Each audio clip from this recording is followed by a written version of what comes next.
In this video, I'm going to show you how to configure IPv6 default routing. And the purpose of a default route, whether it's IPv4 or IPv6 addressing, is the same. It's a gateway of last resort when there's no route to the destination in the routing table. So the default route provides a next hop address to configure all traffic when no route exists in the routing table. So I've got this layer 3 topology. It's all IPv6 addressing. And I've got this host on this 4 subnet, 2001 DB8 3C40 4 subnet. 4 is the actual subnet, and the other 3 are the prefix, using a /64 prefix.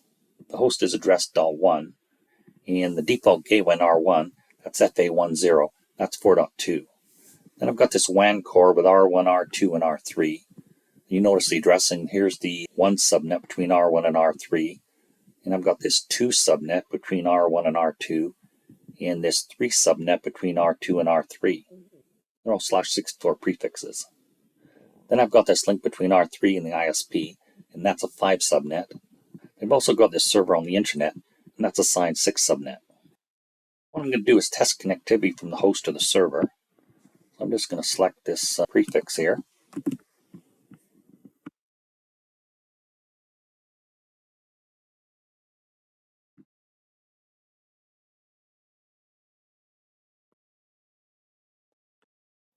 Server has 1 for host identifier.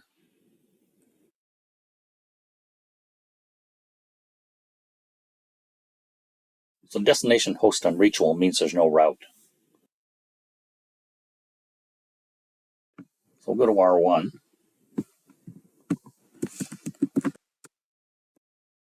I'll just look at the IPv6 routing table.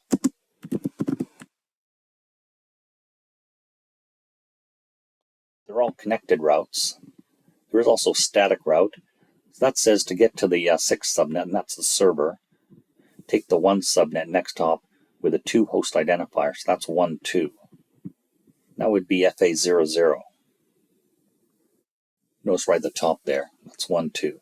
So that's the next hop, and that's correct. It's the most direct route from R1 to R3, the most direct route to the ISP. Then at R3, take a look at the routing table. So this is the routing table for IPv6 here. And they're all connected. There's a static route. So that's the 4 subnet. So that's saying to get to the 4 subnet, and that's the host subnet. Take next hop 1, 1. So this is the reverse path. So from here to get to the host subnet, R3 is going to use next hop FA00.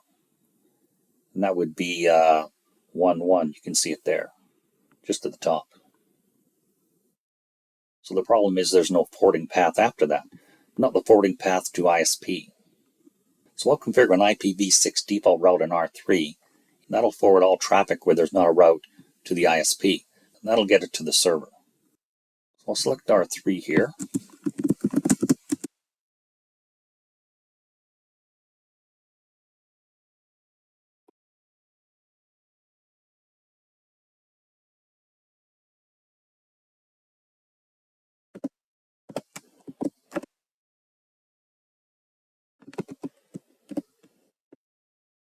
So this default route reads as send all traffic where there's no route in the routing table to this next hop. And that's 2001 DB8 3C40 52. And that would be the FA00 on ISP. There it is there.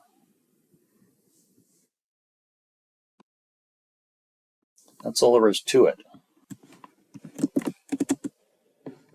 So with configuration or show commands, just use the up arrow to get a previous command. That's all I'm doing here. So show IPv6 route, instead of having to retype it. So there it is there at the top. There's the default route.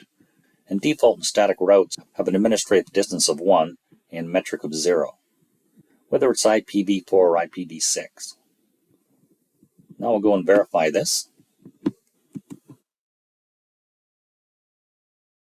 And there it is, all 4 replies.